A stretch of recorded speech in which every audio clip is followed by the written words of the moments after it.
आरक्षण के मामले में आज जबलपुर हाईकोर्ट में अहम सुनवाई होने जा रही है। इस मामले की सुनवाई नई डिवीजन बेंच करेगी, जिसमें जस्टिस आनंद पाठक और जस्टिस भगवती प्रसाद शर्मा शामिल हैं। सुनवाई दोपहर 2:30 बजे से शुरू होगी। गौरतलब है कि सुप्रीम कोर्ट ने इस मामले में हाईकोर्ट को 90 दिनों के भीतर फैसला सुनाने के निर्देश दिए थे। इस प्रदेश में फिलहाल कुल 73% आरक्षण की व्यवस्था लागू है, जिसमें ओबीसी वर्ग के लिए 27% आरक्षण का प्रावधान रखा गया है।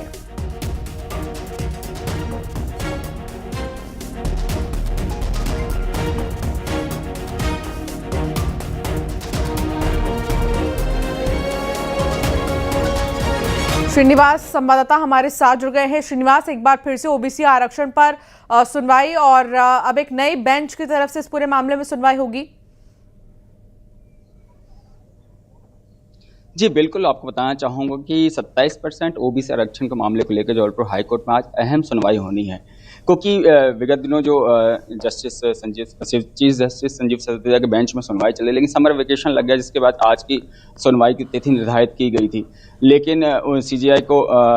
सुप्रीम कोर्ट के जस्टिस बन जाने के कारण अब नई बेंच का भी गठन किया गया है, जिसमें कि आज जो है आनंद पाठक जी और भगवती प्रसाद के जो डिविजनल बेंच है उसमें फिर से इस मामले की अब सुनवाई होने जा रही है और सुनवाई 2:30 बजे से होगी। आपको बताना चाहूँगा कि जो 27% आरक्षण है उसके लेकर अलग अलग मामलों में लगभग 86 ऐसे मामले पेंडिंग है जिसकी सुनवाई होनी है, और इस बेंच में 46वां नंबर अभी मिला हुआ, तो 2:30 बजे इस मामले की सुनवाई होगी। आप गौरतलब है कि अभी तक जो राज्य सरकार द्वारा 73% अलग अलग आरक्षण की व्यवस्थाएं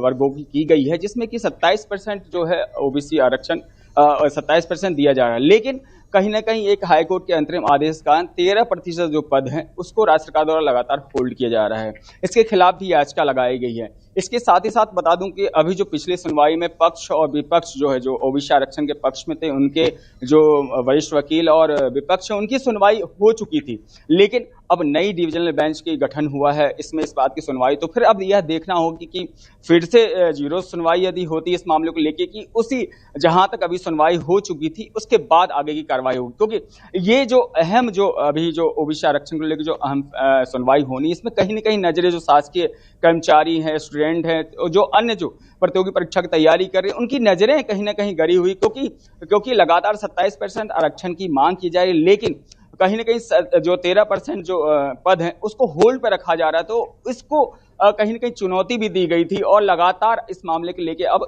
सुनवाई होगी, क्योंकि जिस प्रकार से अभी लगातार ये देखने मिल रहा है कि जो आरक्षण की प्रक्रिया है उसका कहीं ना कहीं समर्थन है तो विरोध में भी दिखाई दे रहे हैं, क्योंकि जिस प्रकार से इस मामले की जो राज्य सरकार की ओर से जो पैरवी जो है सॉलिसिटर जनरल तुषार मेहता, महाधिवक्ता प्रशांत सिंह द्वारा किया जाएगा, तो वहीं